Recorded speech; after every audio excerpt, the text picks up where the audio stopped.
Le voy a pedir por favor que abra su Biblia en Hebreos en el capítulo 4 y quiero que incorpore también a su discipulado que hay aquí, a su discipulado como texto base el Mateo capítulo 11 versículo 29. Vamos a leer, quiero que el texto de Hebreo lo mantenga abierto solamente. Hebreos 4. Pero lo que dice Mateo 11, eso sí lo vamos a leer. Hebreos 4 un poquito largo, después vamos a hacer un análisis bastante intenso de todo Hebreos 4, o de la parte que el día de hoy nos convoca. Así que dije lo marcado porque ya vamos a estudiarlo. Pero vamos sí a leer Mateo 11 y dice así, 11:29. Pónganse mi yugo. Déjenme enseñarles, estoy leyendo en la traducción viviente, dice, pónganse mi yugo, déjenme enseñarles porque yo soy humilde y tierno de corazón, y encontrarán descanso para el alma. Versículo 30. Pues mi yugo es fácil, diga conmigo, el yugo del Señor es fácil y su carga es liviana. En la traducción del 60 dice que es ligera, básicamente lo mismo. Para poder hablar un poquito de la historia, está como muy lejos. ¿Por qué no se juntan un poquito más adelantito? Mira, hay un montón de asientos ocupados aquí. Claro, ya.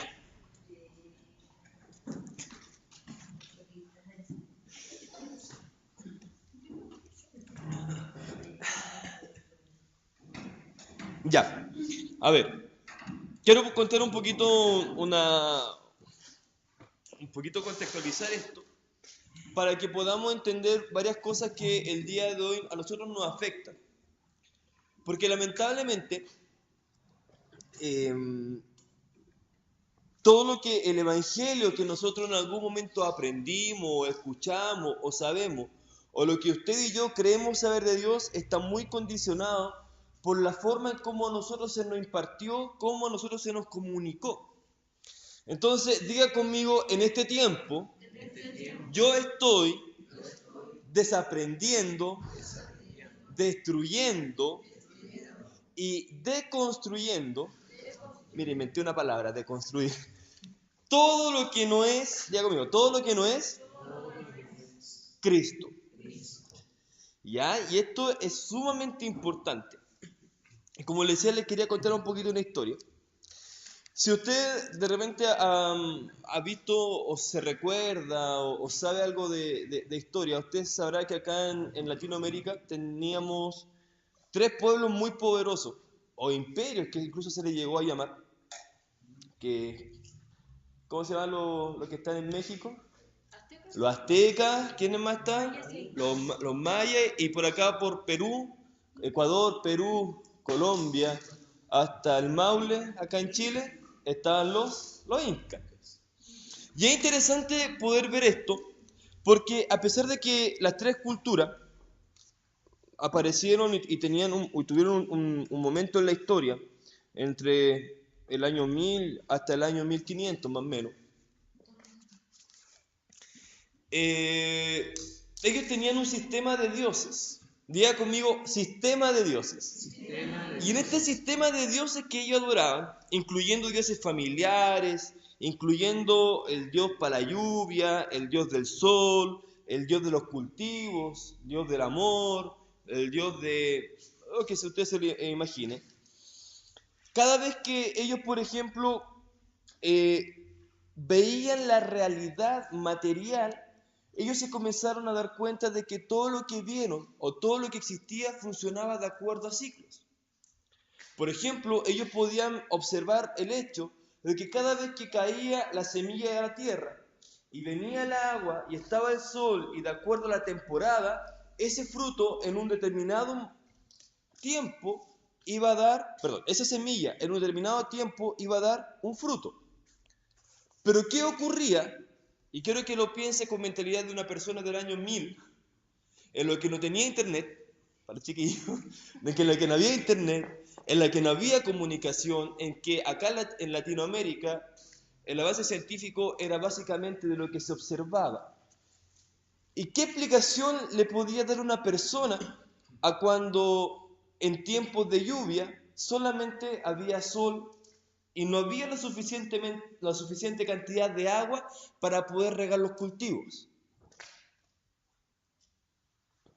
La gente comenzó a creer de que la persona que manejaba el agua allá arriba, de algún modo, ya sea por un hecho o por algo que nosotros pudimos haberle ofendido, tal vez se enojó. Y usted puede ver que acá en Latinoamérica existieron una serie y un sistema, una serie de sacrificios para poder agradar a ciertos dioses. En México, por ejemplo, tenían lo que se llamaba la Noche Florida, en la que los aztecas salían a cazar otros tribus aborígenes para ofrecérselo a los dioses. ¿Para qué? Porque presumían y decían de que si no celebraban esa fiesta, el dios Sol prácticamente se iba a comer, ¿cómo era? Se iba a comer a la luna o se iba a comer a la humanidad. Entonces, para que el dios Sol no se enojara, tenían que ofrecerle sacrificios. Y en la lógica de la persona del año 1000, eso tenía sentido, porque al parecer todo funcionó bien hasta que en 1492 llegó Colón y después llegaron los conquistadores. Y los que vieron a una persona con pluma y dijeron, este es hijo de Dios. Hernán Cortés en México. Y usted me puede estar diciendo, ¿y qué tiene que ver a ver, ¿a qué vine yo? ¿A una clase de historia o vine el discipulado? Le estoy contando esto porque es re importante lo que hacia dónde este discipulado apunta. ¿Y por qué vamos a hablar del descanso el día de hoy? Llega Hernán Cortés, ven a este personaje con plumas, los españoles con sus armaduras, con plumas, caballos que acá en América no existían, y dijeron, estos son dioses. Y esos dioses, supuestos dioses españoles que llegaron del viejo continente, aprendieron un sistema, aprendieron una religión, aprendieron una forma en cómo ellos también creían que debía adorarse a Dios. ¿Y saben cómo ellos adoraban a Dios hacia el año 1500? Bajo un sistema católico romano en el que estaba basado en el sacrificio, en lo que usted podía hacer por Dios, en lo que se podía, en la forma en cómo podía agradar a Dios. De hecho, cuando se conquistaban los territorios aquí en América, se hacía el nombre de Dios y el Rey.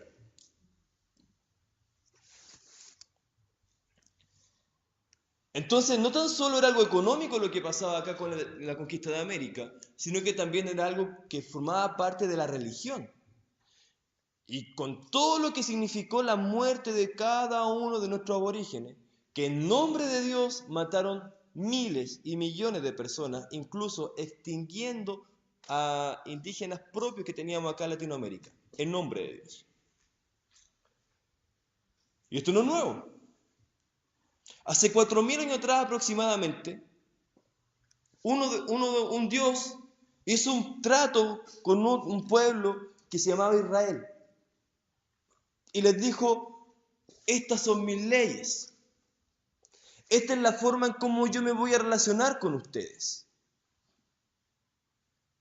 Y de hecho esa historia nosotros la podemos leer. Y si usted se fija en su Biblia, usted tiene en Éxodo, en Levítico y en Deuteronomio una serie de reglamentos o de leyes en la forma en cómo se ofrecían sacrificios. ¿Pecaste? Tienes que presentar un sacrificio, un corderito con esta característica, de esta forma, de esta edad, de este sentido. ¿Por qué? Porque si no ofrecías sacrificio, tu desobediencia tenía consecuencias.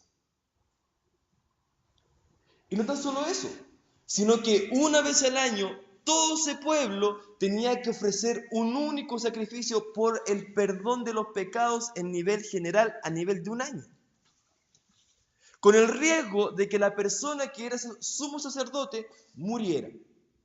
¿Por qué? Porque él ni siquiera estaba preparado para ofrecer el sacrificio. Era un riesgo.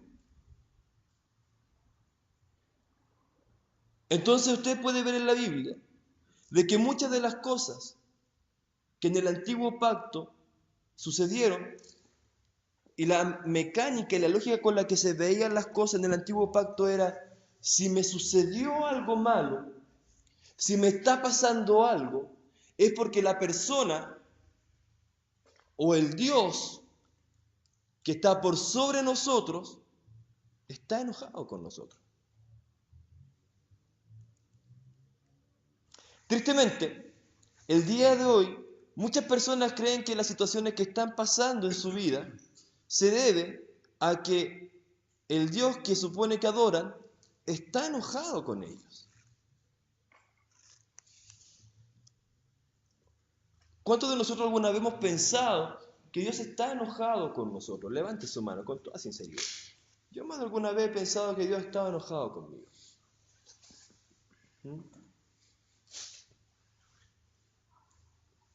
Y así como los aborígenes latinoamericanos y después los españoles que nos conquistaron, así como los israelitas de aquel tiempo que también tuvieron el pacto con el Dios con su Dios, el Dios de Israel, aparece en la historia hace un poco más de 2000 años atrás un hombre que les dice: ¿saben qué? Todo este sistema de ley y de reglamento que ustedes siguen, todo lo que ustedes están haciendo para poder agradar a Dios, les dice: miren, ustedes dicen que no, que la ley, ¿qué les dice? La ley les dice: el que codiciare a la mujer de su prójimo, ya pecó. Pero yo les digo, aun si ustedes la desean, ni siquiera físicamente, sino la desean en su corazón, entonces les digo, ustedes ya pecaron. Este maestro judío, Jesús, le estaba llevando la ley al punto máximo de agotamiento para demostrarle al hombre que sencillamente era imposible de que pudiera agradar a Dios por sus fuerzas.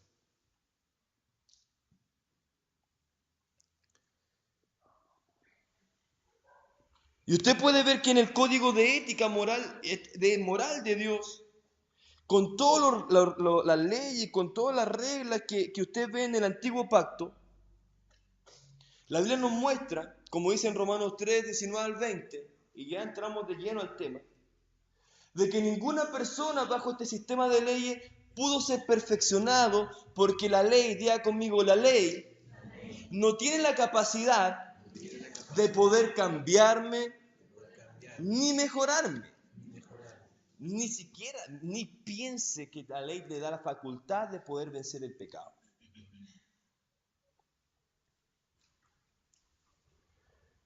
Luego, usted ve que la ley centra al hombre en su humanidad, en lo débiles que somos, en lo incapaces que somos y en lo incapacitados también que estamos para poder funcionar de acuerdo, a la dinámica de Dios. Pero más adelante vemos que en el libro de Hebreos, en el capítulo 9, 6, nos dice que cuando vino la persona de Cristo, cuando Cristo muere, es sepultado y es resucitado por nosotros, establece un nuevo pacto basado en mejores promesas. Diga conmigo, un nuevo pacto basado en nuevas promesas. Entonces tenemos dos pactos, un antiguo pacto y un nuevo pacto. El antiguo pacto que está basado entre Dios, Moisés, el fiador. ¿A quién se le entregó qué cosa? Se le entregó la ley, un código moral que decía: haz esto, no hagas esto, cuando pase esta situación tienes que hacer esta otra cosa.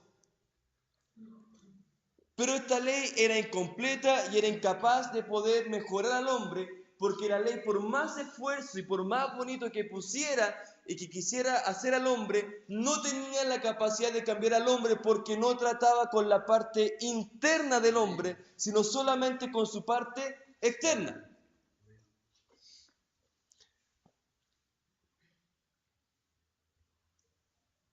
Y cuando llegaron los conquistadores aquí a Latinoamérica y conquistaron a nuestros indígenas, le enseñaron un sistema de reglas. Y ya no se llamaban, no sé, con sus nombres aborígenes, sino que les ponían Pedro, Juan, los bautizaban con nombres cristianos.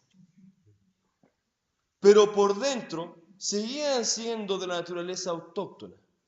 seguían siendo aborígenes. Pero en este nuevo pacto no se nos fue entregado un sistema de leyes, no se nos fue entregado un sistema de normas morales, sino que se nos fue entregado una persona.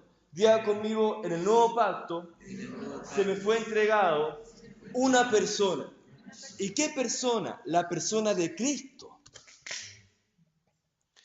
Primera de Corintios nos dice que el primer Adán era alma viviente. Diga conmigo, antiguo pacto, alma viviente. Pero después nos dice que el postrer Adán, o sea, Cristo, era espíritu vivificante. Diga conmigo, nuevo pacto, espíritu vivificante. ¿Y qué importa eso? Ya lo vamos a ver. Quiero que recuerde eso. El antiguo pacto tenemos que estudiarlo en el contexto en el que se nos plantea. El antiguo pacto se nos plantea en el contexto cuando Israel, Dios lo saca de la esclavitud de Egipto y lo lleva al desierto. Llevaban unos días caminando por el desierto Israel. Y de repente Dios le dice a Moisés, al hombre que había llevado al pueblo a la libertad, les dice, momento, yo ahora voy a hacer un pacto con ustedes, un trato con ustedes. Ustedes van a ser mi especial tesoro, ustedes van a ser mi pueblo separado, van a ser mi pueblo exclusivo, mi nación de reyes y sacerdotes. Antes de que Dios le entregara el acceso a la promesa de la tierra prometida, como imagino que lo sabrán, ya que está tan de moda la novela, viendo con Moisés. Antes de que accedieran a la tierra prometida, Dios, ¿qué fue lo que hizo? Estableció un pacto primero con Israel. Pero este pacto no era la idea de Dios en la forma como se planteó en este conjunto de leyes, como ya lo hemos explicado más de una vez. Sino que si usted ve, por ejemplo, los textos que tiene transcritos en el discipulado, Éxodo 8, 10, Éxodo 8, 22, Éxodo 9, 14, Éxodo 9, 29, todo lo que Dios quería solamente con Israel era que lo conocieran. Amén. Así es.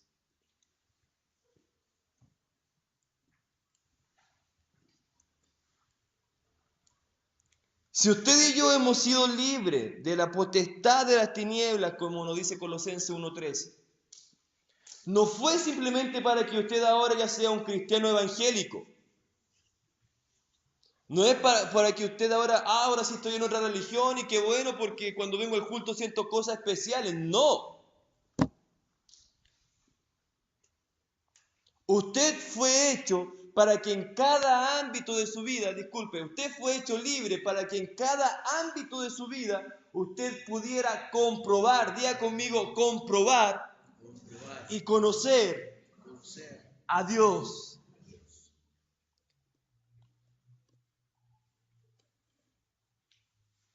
El problema de nosotros, que al igual que los antiguos indígenas, mira, está hablando de 1000 años atrás, o de 500 años atrás con los españoles, que al igual que los antiguos indígenas, estamos adorando algo que ni siquiera tal vez conocemos.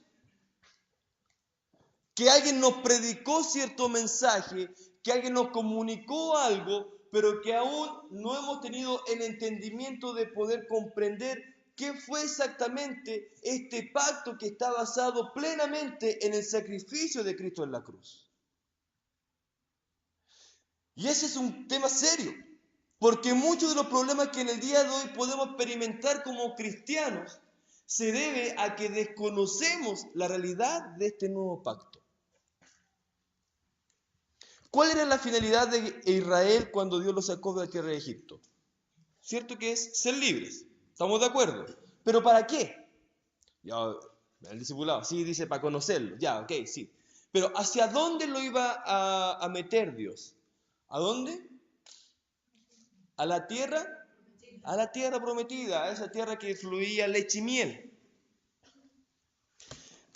Pero ¿qué fue lo que finalmente ocurrió con el pueblo de Israel? Toda una generación se vio postergada, 40 años, y no pudieron acceder a la tierra prometida. ¿Por qué falló Israel?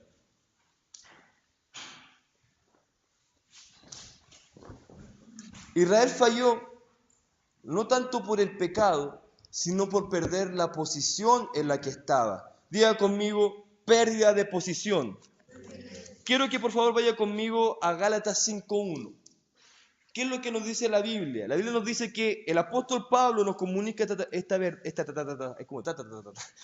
verdad tremenda y dice, por lo tanto, Cristo en verdad nos ha liberado.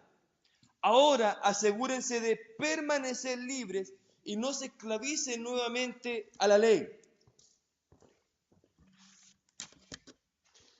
Israel no pudo permanecer y acceder a la libertad porque no supieron permanecer en la posición en la cual Dios los puso. Cuando Dios estableció un pacto con nosotros, en Efesios 12 nos dice que el apóstol Pablo nos comunica de que nosotros estamos sentados juntamente con Cristo en lugares celestiales. ¿Cuántos dicen amén a eso? Amén. Si usted está sentado en lugares celestiales, significa que está en una posición en la eternidad. Ya lo hemos explicado más de alguna vez. Por cierto que estamos aquí físicamente en cuerpo, alma y espíritu, pero también al mismo tiempo estamos sentados en lugares celestiales juntamente con Cristo.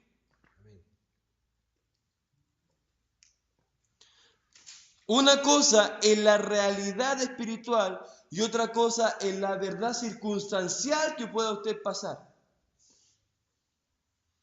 Y este tema que la próxima semana Sergio también lo va a seguir desarrollando. Que en el día de hoy quiero que quede establecida la base para poder comprender esta cláusula de este nuevo pacto que se llama descanso. Tenemos que entender que en esta posición nosotros, diga conmigo, mi posición no es de guerrero, no es de luchador, no es de corredor, no es de... ¿qué otra dinámica de los Juegos Olímpicos? No es de atletismo, ni es de lucha greco-romana, ninguno de ese tipo de cosas que usted vea por estos días en los Juegos Olímpicos. Su posición hoy en día es estar sentado. Así es.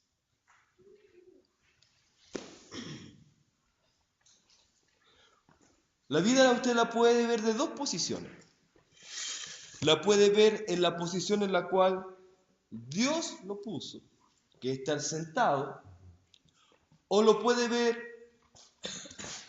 en la posición en la que usted está corriendo, saltando o está caminando y el trono en el cual debiera usted estar sentado lo ve como algo inalcanzable o como algo a que lograr. Pero yo le tengo una noticia. Y quiero que esa noticia, el mismo autor de Hebreos se la dé a usted. Vamos al libro de Hebreos, al capítulo 4.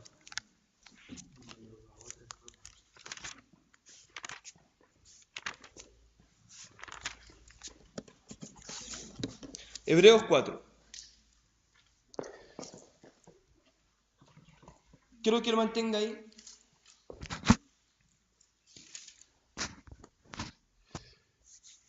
La Biblia dice que una vez, en el Génesis 1, que una vez que cuando Dios terminó de crear toda la creación, valga la redundancia, dice que al séptimo día Dios, ¿qué fue lo que hizo? ¿Qué hizo Dios cuando terminó de crear todas las cosas? Descansó. ¿Mm? Dice que también santificó el séptimo día. ¿Qué significa descansar? Todo se complica cuando yo pregunto por definiciones, como que, ay, ¿qué significa? Estoy acostumbrado, por el tema de debate, estoy acostumbrado a las definiciones. Hay que dar definiciones claras y ciertas. La ventaja es que usted puede ver las definiciones que están en el discipulado, así que alguien, mire, pegue la analogía al discipulado y dígame, alguien, ¿qué significa descansar? ¿Qué es descansar? Que lo que para don Martina es dormir, ¿ya? Descansar es cesar del trabajo, no hacer nada. relajarse, ¿ya? Pregunta, ¿cuántos creen de que Dios es un Dios creativo? Amén. ¿Amén? Es una de las características esenciales de Dios. ¿Cuántos creen de que Dios sigue creando? Entonces, ¿cómo fue que eso de que Dios el séptimo día descansó? O sea, fue como que Dios dijo, ya, ahí está el mundo, Adán, nos vemos algún día. ¿Significa eso?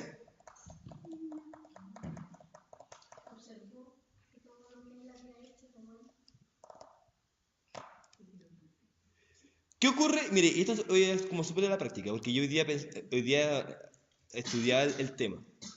Y decía, ¿cómo podemos explicar esto de una forma bien práctica? ¿Qué ocurre cuando una persona tiene licencia en el trabajo? Ya, es cierto, la que tiene licencia no va a trabajar. Pero ¿qué ocurre con el puesto? Hay que reemplazarlo.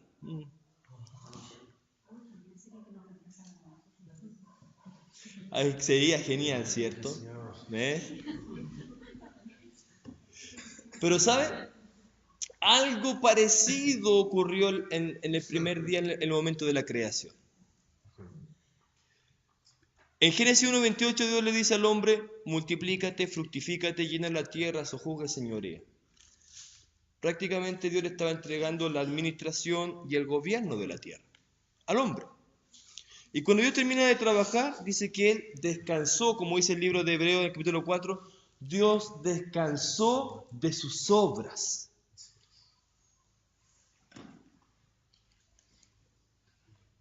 Y quiero que, antes de seguir avanzando, leamos el capítulo 4 de Hebreos. Dice así, todavía sigue vigente la promesa que hizo Dios de entrar en su descanso. Por lo tanto, debemos temblar de miedo ante la idea de que alguno de ustedes no llegue a alcanzarlo. Pues esta buena noticia del descanso que Dios ha preparado se nos ha anunciado tanto a ellos como a nosotros, es decir, a Israel como a nosotros. Pero a ellos no les sirvió de nada, o sea, a Israel, porque no tuvieron la fe de lo que escucharon a Dios. Pues solo lo que creemos podemos entrar en su descanso. En cuanto a los demás, Dios dijo, en mi enojo juré, ellos nunca van a entrar en mi descanso. Si bien ese descanso está preparado desde que Él hizo el mundo, sabemos que está preparado debido al pasaje de las Escrituras que menciona el séptimo día. En el séptimo día Dios descansó de todo su trabajo, pero en el otro pasaje Dios dijo, nunca entrarán en mi lugar de descanso. Así que el descanso de Dios está disponible para que la gente entre. Pero los primeros, o sea Israel, en oír esta buena noticia no entraron. Israel no accedió al descanso. ¿Por qué? Porque desobedecieron a Dios.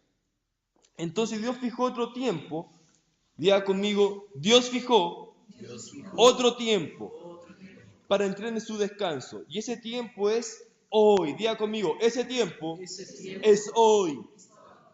Lo anunció mucho más tarde por medio de David en las palabras que ya se han citado. Cuando oigan hoy su voz, no endurezcan el corazón.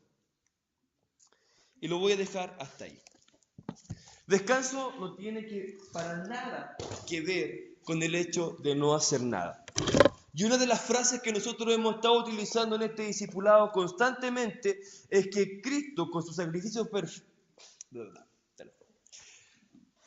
Descanso no tiene que ver con el hecho de no hacer nada. Y una de las frases que hemos estado utilizando en este discipulado constantemente es con que Cristo ya hizo todo en la cruz con su sacrificio perfecto. Pero muchas personas, incluyendo gente de esta congregación, han malinterpretado lo que significa que Cristo haya hecho todo en la cruz. Porque lo han estado mirando desde una perspectiva no sentado en el lugar celestial, sino como mirándolo o un lugar a que alcanzar, y no viéndolo desde la posición en la cual Cristo nos puso, que es sentado juntamente con Él en el lugar celestial.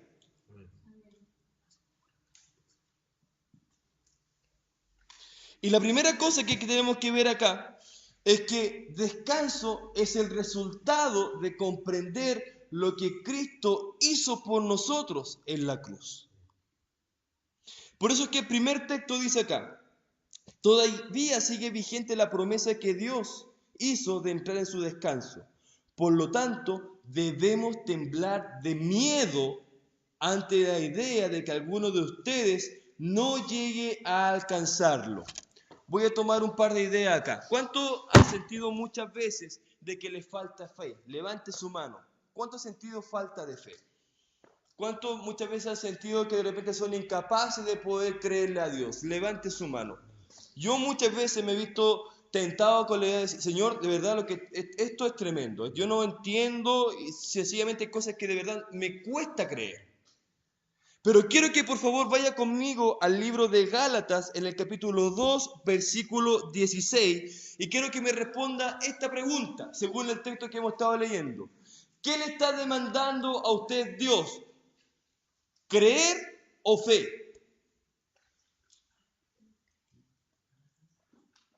Según Hebreos 4.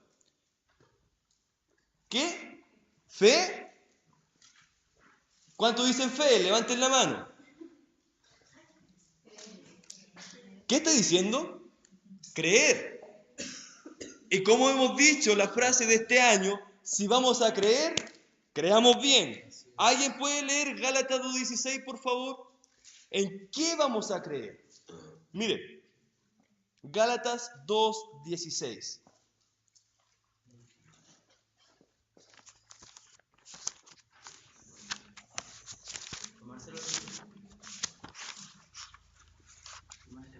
Sabiendo que el hombre no es justificado por las obras de ley, sino por la fe de Jesucristo, nosotros también hemos creído en Jesucristo para ser justificados por la fe de Cristo y no por las obras de la ley. ¿Escucharon bien? ¿Cómo dice? ¿Por la fe en Jesucristo o por la fe de Jesucristo? De Jesucristo. Vaya. Así es. O sea, a ver, un momento.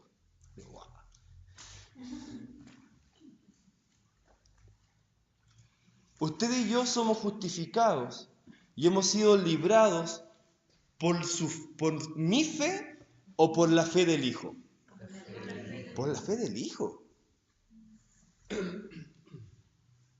Es que Power, es que vivo, es que yo no entiendo, es que yo no sé, es que tengo este problema, tengo esta situación, tengo esta cosa que estoy viviendo y que no me deja tranquilo. ¿Sabe qué? El Hijo tuvo la suficiente fe para ponerlo, ¿dónde se me fue? Acá está. El Hijo tuvo la suficiente fe para ponerlo usted en un lugar de descanso. ¿Y sabe lo que le dice a usted lo que tiene que hacer? Una sola cosa. Cuando usted se le dice para que sea salvo, ¿qué se le pide? ¿Fe o creer? Creer. Así es. ¿Qué se le está demandando? ¿Que el mundo crea o que el mundo tenga fe? Que crea. Para que todo aquel que tenga fe, para que todo aquel que crea. Así es.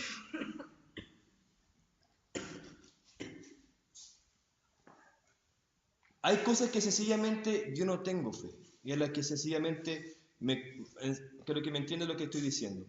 En las que me cuesta muchas veces poder, o no entiendo, o no sé. Pero aún así sigo creyendo. Y no creo en lo que yo soy capaz.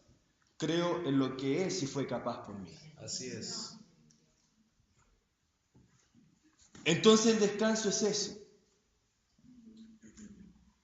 Una de las cláusulas que Jesús nos entregó en este nuevo pacto y que Israel no pudo. O sea, Israel no pudo acceder al descanso no porque le haya faltado. O sea, hermano, piense, le seguía una nube que le tapaba el sol. Le seguía una columna de fuego que les daba calor en la noche. Y el libro de Hebreos dice que también le seguía una roca con agua. ¿Usted ha visto una roca caminar? Y que más encima le dé agua. Y más encima por 40 años. ¿Ah? O sea, hermano, veamos, aún viendo Israel todo eso, Israel no logró acceder a la promesa. Así es. Por eso tuvo que venir la persona de Cristo. Porque por nuestra humanidad, por nuestras fuerzas, el hombre es incapaz de tener paz.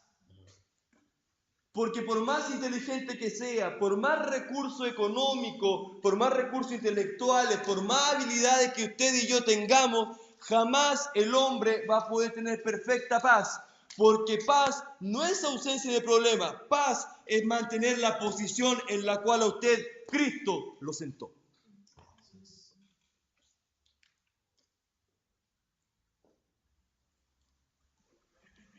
Y lo mejor de este nuevo pacto es que ya ni siquiera debo mirarme y decir, hoy tengo fe para creer esto, no. Yo me abrazo al sacrificio perfecto de la cruz. Yo creo en el sacrificio de Cristo. Y aunque pueda ver que una situación pueda ser demasiado imposible, yo creo que Él ya lo hizo todo por mí. Eso es descanso.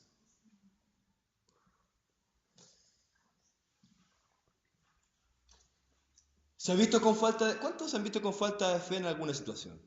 Sí. En esta semana, semanas pasadas.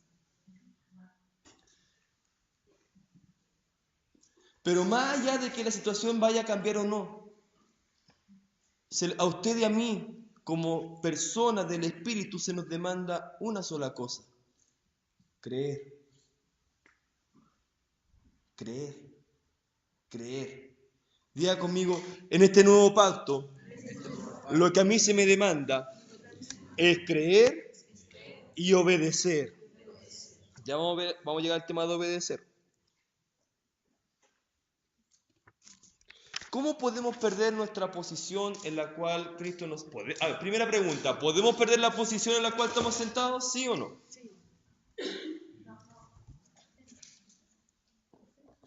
¿Basti? ¿Por qué no? Escuchemos, por favor. Dale. Es un lugar que se nos fue dado. ¿Y por qué de repente parece como que algunas situaciones nos andan trayendo por el valle de sombras de muerte? Estamos como en tinieblas y no vemos ninguna solución. ¿Qué ocurrió?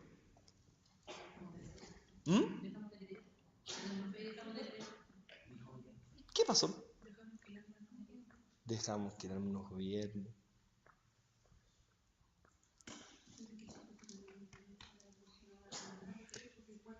¿Por qué? Ya, ¿cómo es? ¿Cómo dice Salmo 23? Complételo. No temerá mi corazón, ¿por qué? Porque yo estaré.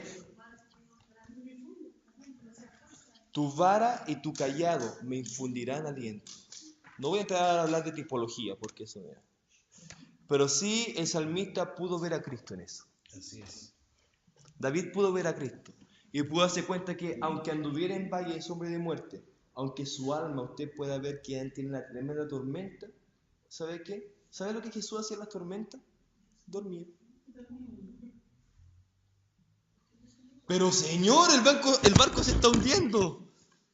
¿Y Jesús?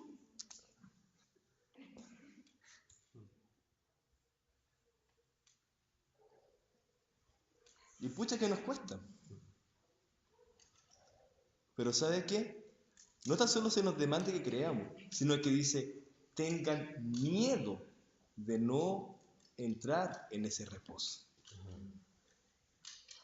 O sea, siempre decimos que en este nuevo pacto, siempre decimos que en este nuevo pacto no hay como cosas que se nos ordenen, una cosa así, se tiende a pensar. Claro.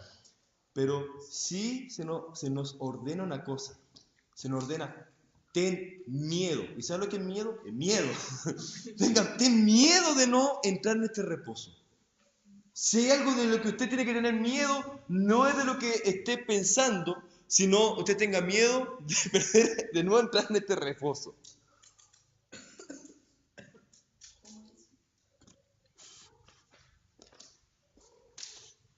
Israel, como lo que hablábamos atrás, Israel pasó 40 años y tuvo una generación, finalmente no pudo entrar a la tierra prometida, porque la tierra prometida era el reposo de Dios. Y el libro de Hebreos nos dice que ese reposo estaba prometido para ellos, pero ¿qué pasó con ellos? ¿Entraron al reposo, sí o no?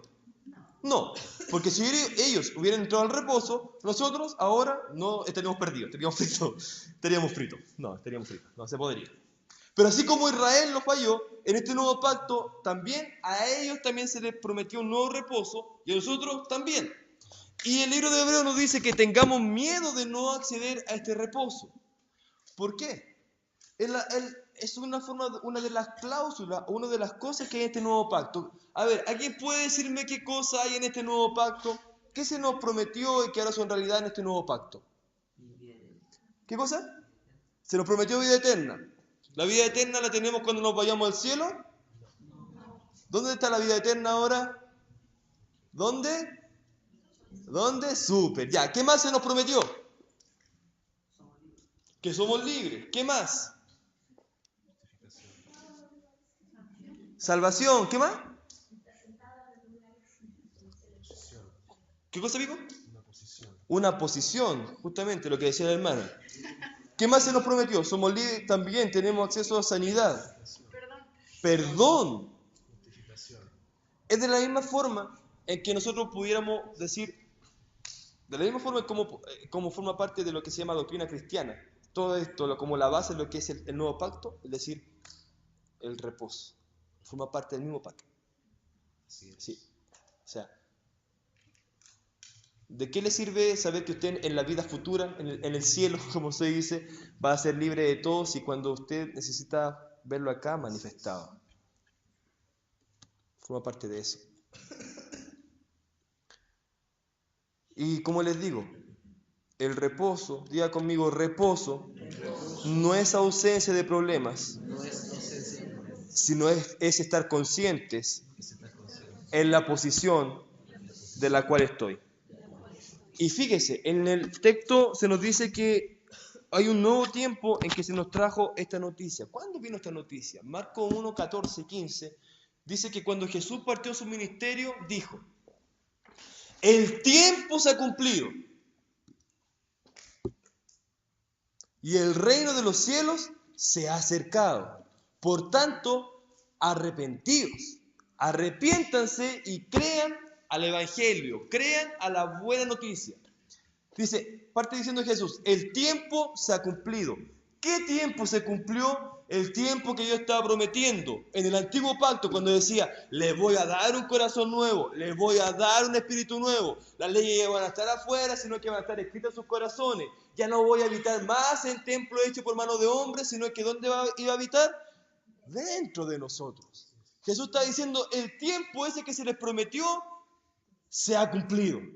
Este es el tiempo. El tiempo en el que ustedes están, Israel quería solamente el rey para que le trajera paz y le trajera descanso. Ese pensaban que iba a ser su Mesías. Y Jesús les dijo, el tiempo se cumplió. Yo soy el Mesías que les trae el descanso que se le había prometido. Por eso es que eso es arrepentimiento. Hemos aprendido el concepto de arrepentimiento con la idea del pecado.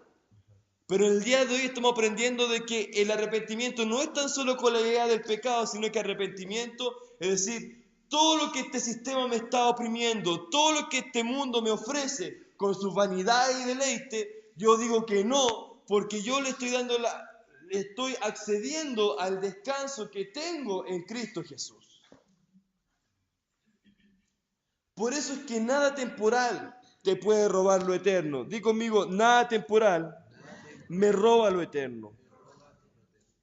Por eso Jesús y el autor de Hebreos no hace la afirmación y recalca, crean, es imposible acceder al descanso si no creemos correctamente. Israel no accedió al descanso no porque le haya faltado fe, no porque no haya visto milagros, sino Israel no accedió al descanso simplemente porque no creyó. ¿Por qué? Porque Israel por fuera era libre, ya no eran esclavos, pero por dentro eran esclavos de Egipto y su corazón todavía estaba metido en cautividad. Por eso es que Jesús tuvo que venir. No tan solo para hacernos libres de afuera, sino para que la naturaleza que está dentro de nosotros también sea cambiada y podamos comprender lo que es este descanso en el Espíritu. La próxima semana, como les digo, Sergio va a seguir profundizando en este tema. Y de hecho se llama, ¿cómo se llama el tema? Actitud de trono. O sea, Sergio, yo le estoy hablando de acá, pero Sergio le va a hablar de acá, de la posición. Les tuve que hacer todo el panorama para que vieran, para que la próxima semana podamos leer este tema. Ahora, y voy terminando con este punto. Y como dice acá el discipulado.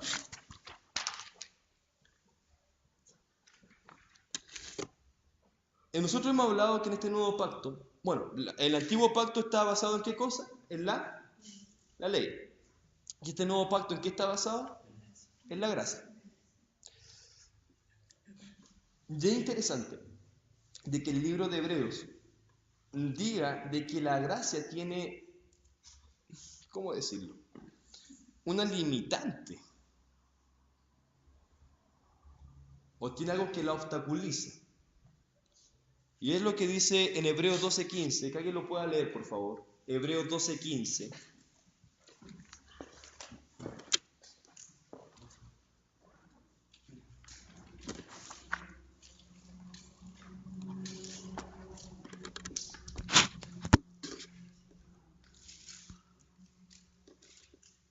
Me quedan 10 minutos, así que... Mirad bien, no sea que alguno deje de alcanzar la gracia de Dios, que brotando alguna raíz de amargura o estorbe, y por ella muchos sean contaminados. ¿Cómo fue entonces? ¿Qué nos puede obstaculizar la gracia o estorbar? La raíz de amargura.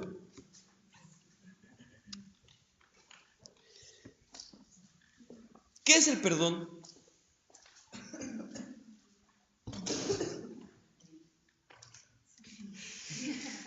Es liberarse y también es tener la conciencia y en el alma que uno no solamente perdona para limpiarse, sino porque perdona porque entiende por qué perdonó, porque si hace eso le va a dejar una raíz de amargura y eso va a terminar en muerte física.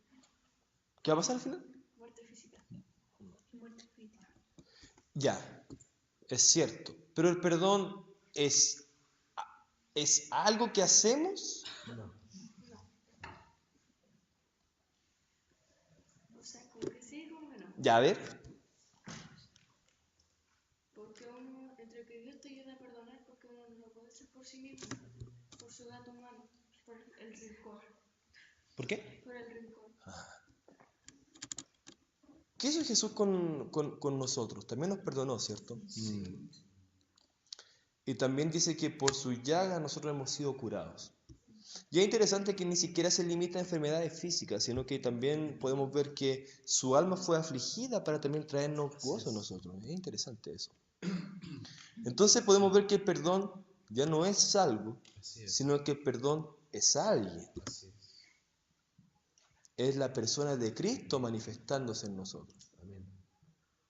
Durante muchos años he podido comprobar de que el perdón, y como la Noemí está explicando, no tan solo el perdón es algo que le queda a usted la incomodidad, de como, ay, tengo un problema con esta persona. Sino que muchas veces he comprobado de que eso se manifiesta en enfermedades físicas. No le puedo explicar en forma matemática, 1 más 1 son 2, pero sí he podido ver de que muchas personas con problemas de falta de perdón terminan con enfermedad física a los huesos, dolor de cabeza intenso, problemas, un montón de problemas físicos, un sinnúmero, problemas para dormir.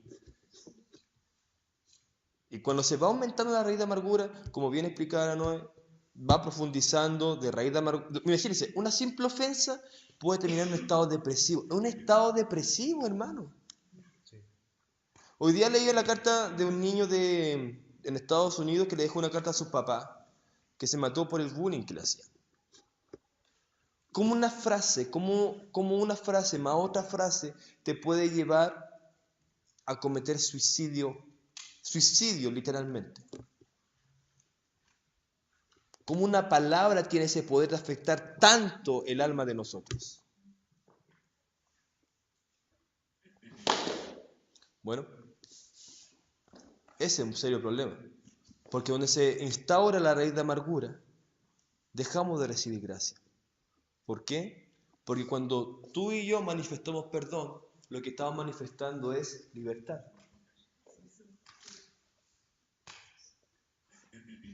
¿Qué fue lo que Jesús contó en la parábola de los dos deudores?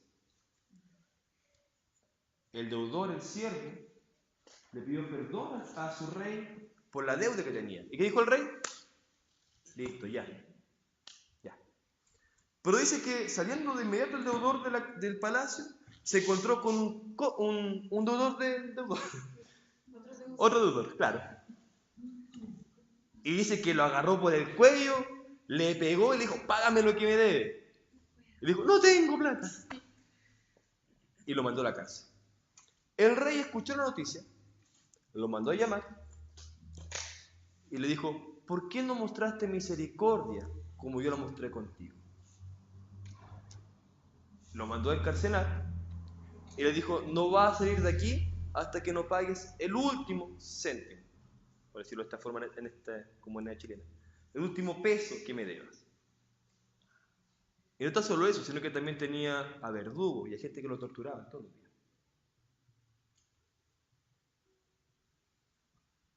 O sea, lo que hace la falta de perdón, el dar de gracia, lo que por gracia hemos recibido, no es una simple frase bonita para enmarcarla y ponerla como estado de Facebook, sino que es la manifestación de Cristo en nosotros. Así es. O sea, nosotros hacemos, ¿por qué perdonamos? Porque el perdón de los perdones se manifestó con nosotros, en la persona de Cristo. ¿Por qué guardas enojo? ¿Por qué guardas rencor? No solo por qué, sino para qué. Si quieres la pregunta, ¿pero para qué? ¿Qué saca con eso? Verse más fuerte, así como, no, es que yo no... Mueras, hermano, muera esa cuestión. Murámonos todos, como siempre digo. Murámonos todos esa cuestión. Si no. Es imposible que pueda manifestarse gracia en nuestras vidas, en esa área, si permitimos que una simple palabra se haya enraizado y nos vaya contaminando. Por eso, ¿por qué usted va a llevar una carga que no le corresponde? ¿Quién le dijo a usted que tenía que llevar con su ofensa? Como la misma pregunta que Dios le hizo al hombre en el principio. ¿Quién le enseñó? ¿Quién le enseñó a usted que estaba desnudo? Como le dijo Dios a Adán y a Eva. La serpiente. Hay un término que se usa muy claro en la Biblia que es doctrina de demonio. Y hay muchas cosas que nosotros hemos dado por hecho en este tiempo que son solamente doctrina de demonios. Nada más que eso. Muchas cosas que usted cree de Dios, como dijo el apóstol Cristian en Quilpué. Yo sé que muchos creemos acá, pero usted puede estar perfectamente equivocado con lo que cree.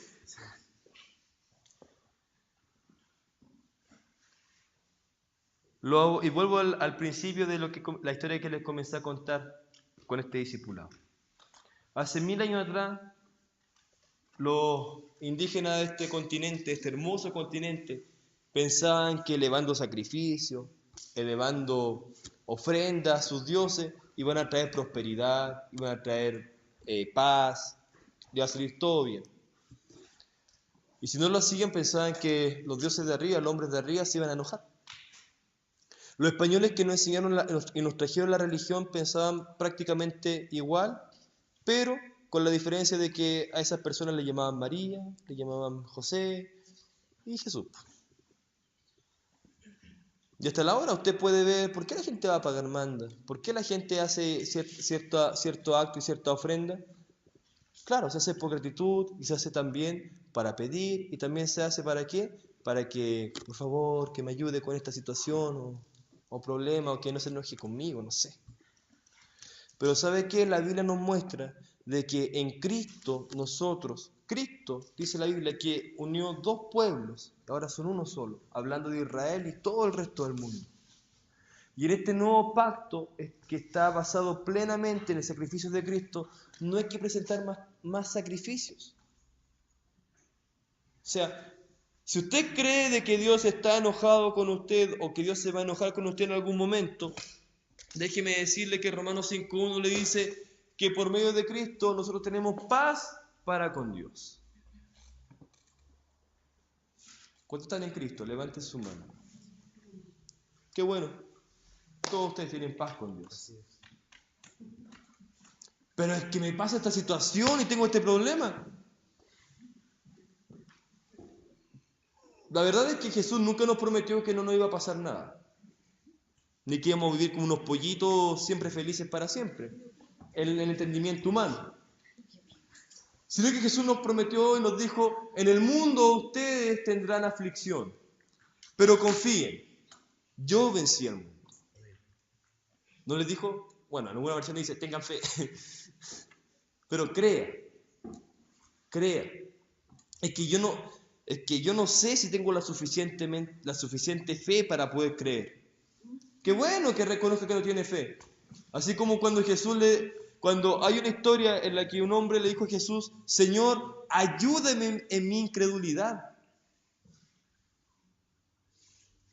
¿Cuántas veces usted le ha pedido al Señor que le ayude en su incredulidad?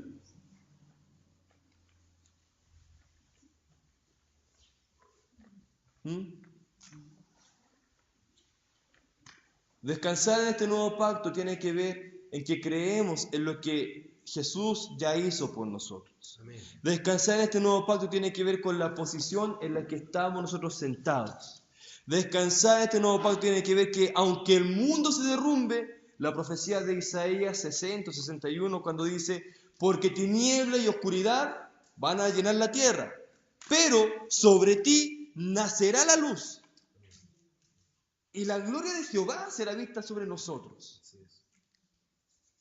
El mundo se puede caer a pedazos, pero Dios nos dice, sobre ti y sobre mí, la luz del Padre va a ser vista. Eso es descansar. Descansar, el Padre descansó de sus obras. El Padre descansó de sus obras. Pero a nosotros se nos dice una sola cosa, creer. Y eso involucra obediencia. Usted y yo tenemos una genética renovada. Diga conmigo, tengo una genética que me permite obedecer. En el antiguo pacto usted le decía, no robes. ¿Y qué pasaba? Vamos a robar. Pero el apóstol Pablo, ¿qué es lo que le dice en Efesios? Le dice, el que robe, no robe más, sino que trabaje. Lo que está diciendo el apóstol Pablo no es un mandamiento como que ahora algo reemplazamos, no, sino el apóstol Pablo le habla a gente renovada en su espíritu porque entiende de que le está hablando a personas que cambiaron de naturaleza. Ahora usted tiene el poder para vencer. Diga conmigo, yo tengo el poder. Yo tengo el poder.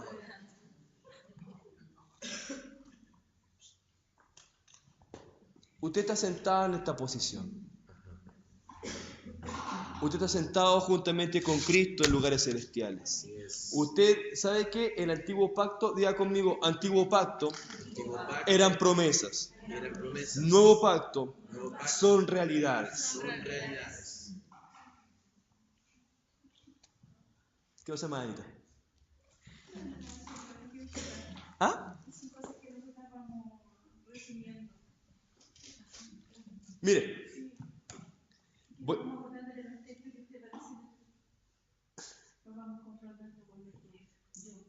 amén. Hebreos 3. Quiero que vaya al último versículo de Hebreos 3. Y ya con esto de verdad cierro.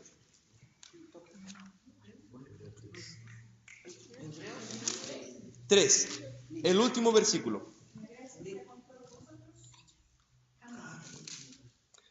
No, Hebreos 3. 3. No, dije 3.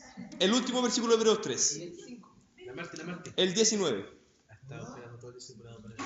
Que no pudieron entrar a causa de la incredulidad. ¿Quién no pudo entrar? ¿Por qué no pudo entrar Israel entonces al descanso?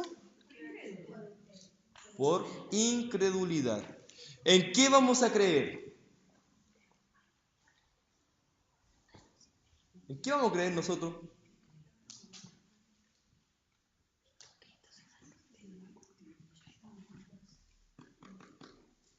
¿En qué creemos?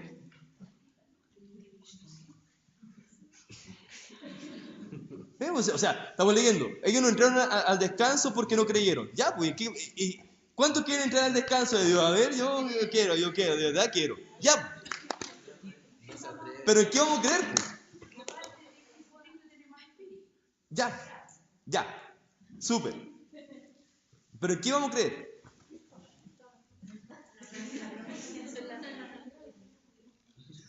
En la realidad. ¿De qué? La realidad de la promesa. O sea, Ya, bien, ya. Pero, ya. ¿Y de dónde salió esta realidad? Así como que de repente Dios dijo, ya, tomen, esta realidad. ¿Dios hizo eso? ¿Qué hizo? ¿O qué tuvo que hacer? El sacrificio. ¿Solo murió? ¿Qué más? ¿Fue sepultado?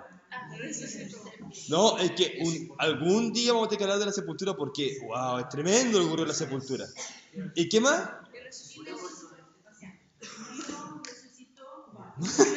Y después fue sepultado. Diga conmigo, yo creo en la obra completa, perfecta de Cristo. ¿Sabe por qué? En la guinda de la torta. ¿Sabe por qué nosotros ya no guardamos el sábado? Porque se agregó el domingo. ¿Por qué se agregó el domingo? ¿Por qué ahora es domingo? Porque antes era sábado santo. ¿Por qué nosotros no guardamos el sábado? Ya, súper. También. ¿Para qué era el sábado? Descansar. ¿Quién es nuestro descanso? ¿Y dónde está Cristo? ¿Y dónde estamos nosotros? Qué lindo suena eso. Póngase de pie, por favor.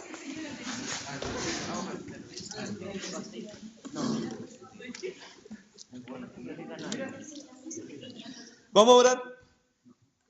Mire, estas líneas me encantan. Dice, descansa. Cuando el Padre entregó a Cristo para morir, nos entregó todo lo que necesitábamos. Cierra su ojito.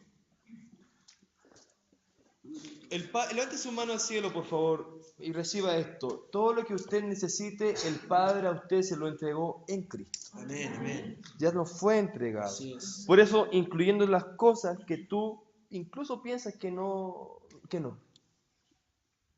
La paz en tu hogar, las cosas con tu amigo, con tu amiga, las cosas del colegio, por todas esas cosas Cristo ya murió por nosotros.